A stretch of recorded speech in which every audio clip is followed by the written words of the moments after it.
Wolves 1, Liverpool 2. Liverpool go top of the table. Mark Donaldson alongside Janusz Michallik. And Janusz, for title contenders, these are exactly the type of games where you have to go and get all 3 points without really mattering how well you played. So how well did Liverpool play today in their win?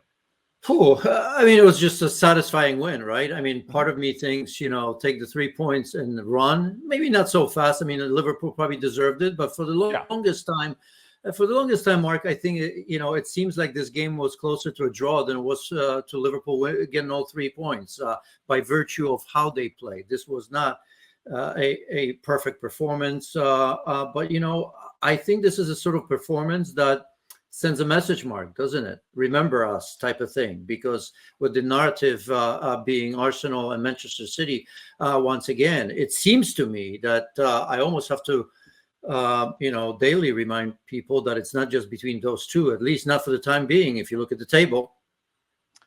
Yeah, after Arsenal scored twice in stoppage time to beat Leicester 4-2, the bookmakers in the United Kingdom made the Gunners favourite. But you're spot on to say that as well, because, look, Liverpool had that blip at home when they lost that game that not many people expected them to lose against Nottingham Forest. That was just after the international break. But when we spoke the kind of few days after that, we were talking about how they bounced back. They went to Milan, they won comfortably, and it's been a fantastic way to bounce back. And that wasn't an easy game today, but they got the job done. What does that tell us about the mentality of the team, whether it's under Klopp last season and previous years, or this one under Arne Slot? It tells you a lot. I know it's just the beginning, and you look at Liverpool's schedule, it has not been formidable. There are tests ahead, big time tests, and I think it's fair for people that are not believers in terms of Liverpool to say that, because there's going to be some massive games coming ahead. If you look at the schedule, they haven't had a really tough game, right? Because you can't even consider Manchester United the way they are, and they're certainly the way they were. That wasn't that big of a surprise. So big matches ahead, but I'll tell you this. And see, as somebody's calling me to make sure that I'm saying the right things. My apologies, but I think Arne Slot has done the impossible, hasn't he? He's done the impossible, Mark, because he made us forget Jurgen Klopp, and I resent that. So far, because a couple of defeats and people then go back. But I think that's a good point, because how many times have we spoken about, what's the difference between Arne Slot's side and Jurgen Klopp's side? And now it's about Arne Slot's side. Yeah, it may come, and that's when we're going to remember Jurgen Slot, and obviously, Jurgen Klopp, and so has to prove it. Not just by being top of the table after a few games, and obviously he hasn't won any trophies like Jurgen Klopp has done. So I'm careful when I say that, but I think it's important to say it, because a transition like that, and we've seen it in recent history at Manchester United, at Arsenal, how long it took. And, they're not a trophy-winning team, Liverpool, for sure. But to forget, we're not talking about Jurgen Klopp at all. And that in itself makes it so much easier for the players, for the manager, for the supporters, that you concentrate just on what's at stake at present. And I think that's very, very important. And, he not only gotten the benefit of the doubt so far, but I think people are going to go easy on him, or let's say easier, if there's going to be a game lost or two. Even that game against Nottingham Forest, right? People, steady Eddie. And then obviously, the most impressive Liverpool has been so far, other than Manchester United win, has been the cup competition. The West Ham the other day, and of course that impressive win in Milan, where they absolutely dominated at the San Siro. So Sam Johnston's the new goalkeeper, the new number one at Wolves, and look, he's in the right place at the right time, and it's a really good reflex stop to deny Szoboszlai, who probably should score. But should the goalkeeper have kept out the Konate header? What do you think? Yeah, no. You're saying about anticipating and claiming the cross. Will he be annoyed at himself for not keeping it out, because he's produced a piece of brilliance? No, that was a free, pretty much. In the end, when he wrote, a powerful, towering header after a great cross from Jota. Yeah, I don't see that. We can talk about the goal that Liverpool. Talk about the marking. That's he doesn't need to make a save if the marking's better. There's a big man, and timing and the delivery was perfect. But no, I mean, that, I can't imagine how quickly that came at him. So before he even thought of what to do, the ball was in the back of the net. So they're trying to play out from the back, Wolves. We've seen this a lot this weekend, and it never really ends well when there's a mistake. Lamina was the one this time, I think 5 minutes into the second half, and Salah's put it wide. But then the game took a little bit of a twist and a bit of a turn. Wolves equalised. What did you make of the strike from Ait Nouri after the defending from Konate?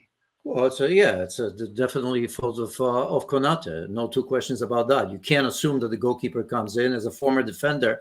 You always know that when there's lack of communication, or you just make an assumption that the goalkeeper may come out, you don't. If you're in doubt, you got to clear it out. It's always on the defender here. If you look at Konate, he didn't even look at Alisson. He was trying to protect the ball, thinking that he was going to get it. So this is all on Konate. I wouldn't even look towards Alisson. For whatever reason, he felt that he didn't want to. It's fair, I suppose. Somebody can say that he should have come out, but at the end of the day, if you had to assign blame, in my opinion, it always goes towards the defender, because he didn't look. We don't know the communication, what was there, what was said, and in a game like this, if you're defender on the ball, you have to clear it.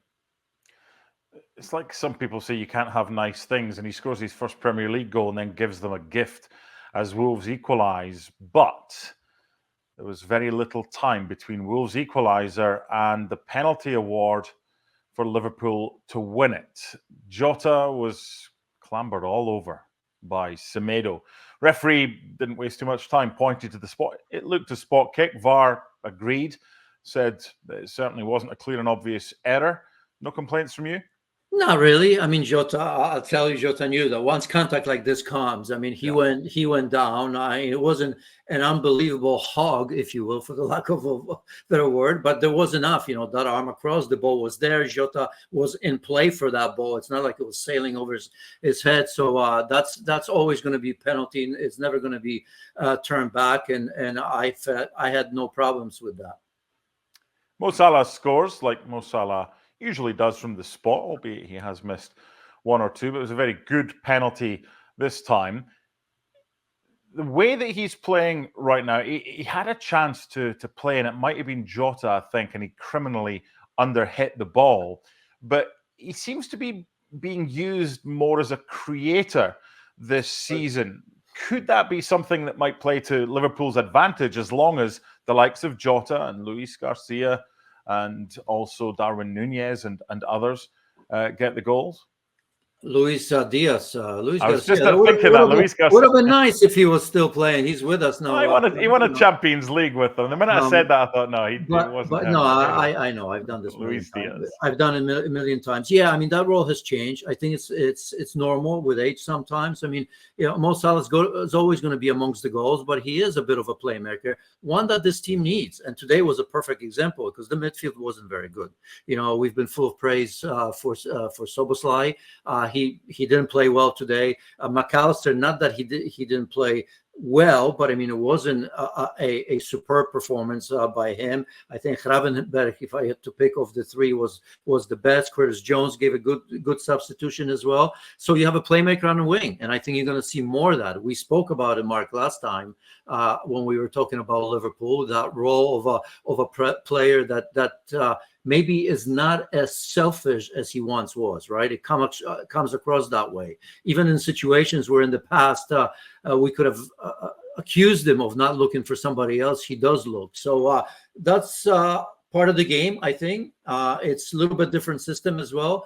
And I think Liverpool fans, for the most part, welcome that, because you need him dropping off just a little bit and helping out in that situation. So things are good, because Liverpool are top of the table. It just now makes me wonder a little bit. That competition exists. As we know, Arne Slot likes to play the same lineup. By the way, Jurgen Klopp was not this massive rotation guy when everybody was healthy in the Premier League. But I think, you have to keep a couple players on side here. And I have to imagine that, if you look at Hakpo and Darwin Nunez, those are two players that there's a fine line. I'm not saying, before you lose them, but great start for Luis Diaz, coming off of that high just a little bit. And as you know, I felt that Hakpo after the European Championships, now finally being played on the left-hand side where he feels most comfortable, I think he's your man to go to. And I would like to see Hakpo from the start, given the confidence from the manager to play from the start, in a 3-4 straight matches. I think he deserves that. Nunez obviously had a good goal the other day as well. He still has to work for that. But, this team, I think after a performance like this today, that wasn't special by any means, could use some changing. Yeah, they got the job done, though. Darwin Nunez, incidentally, ill today. And the reason that Cody Hakpo hasn't been playing is simply due to the form of the left-sided Liverpool player called Luis. Obviously Diaz and not Garcia. Just finally, next up, Bologna at home, Champions League, then Palace away. Then it's what you touched upon earlier. Then it starts to get a little bit naughty. They've got games against Chelsea at home, RB Leipzig away, and Arsenal away. That's where the real test arises, isn't it? Yeah, but having said all of that, and I said the tests are ahead. I think these are the games that are even more important because Liverpool because Liverpool has proven over and over and over again, right, that they get up for those big games. They often win them, and when you play against teams that you're fighting against for the top 1, 2, 3 places, sometimes draw is not a better result in that as well, for as long as you don't lose it. But it's the games like Forest, like this one, where you don't perform when others make up points on you. So yes, they're going to be big tests. Should one be worried about them? Not necessarily. This is a massive club that has proven over the last decade that they can play against anyone. Europe, it's not formidable, as we all know. I mean, Leipzig is good, but they're underperforming over the years. With that squad that they have, you always feel they can do more. I think there's Leverkusen there as well. Real Madrid somewhere down the line. And Manchester City, but that's the nature of the beast. If you're Liverpool and if you're going to consider going for the title, you have to win them right now. My goodness, wouldn't they take that ahead of the season? Never ever expected Liverpool, even though the season is young, to be where they are right now, and only 2 goals conceded in the Premier League as well. Let's not forget about that. Yeah, and one of them was against Nottingham Forest at Anfield. And even though they lost that game, tonight Liverpool are still top of the English Premier League. For Janusz and myself, thank you for your company. And join us again on Sunday for live reaction to Manchester United against Spurs. Bye for now.